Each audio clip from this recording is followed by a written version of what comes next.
అందరికీ. నా పేరు మోనిషా. నేను ఇవాళ చాలా హ్యాపీగా ఉన్నాను. బికాజ్ నా 10 డేస్ డైలీ వ్లాగ్స్ కంప్లీట్ చేశాను నేను సక్సెస్‌ఫుల్‌గా.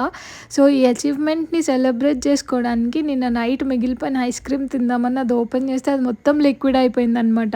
బికాజ్ నేను దాన్ని ఫ్రిడ్జ్‌లో పెట్టడమే మర్చిపోయాను. సో, ఆ లిక్విడ్ ఐస్ క్రీమ్ తిని నేనంత సాటిస్ఫై అవ్వలేదు. సో, ఇంకా పానీపూరి తెచ్చుకుందాం అని చెప్పి ఎళ్లి పానీపూరి బాల్స్ కోసం షాప్‌కెళ్ళాననమాట.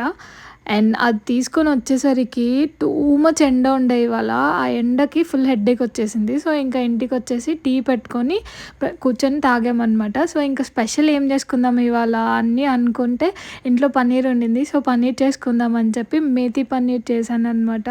చాలా సూపర్‌గా వచ్చింది మేతి పన్నీర్ అయితే. ఇంకా మేతి పన్నీర్ ఏసుకొని అన్నం తినేసాను. అండ్ ఇప్పుడు నేను నా డైలీ వ్లాగ్ లిమిట్‌ని 25 డేస్‌కి ఎక్స్టెండ్ చేస్తున్నాను. ఐయామ్ నాట్ ష్యూర్ నేను చేస్తానో లేదో. బట్ హోప్ నేను చేయాలనుకుంటున్నాను. Thank you so much for watching my videos.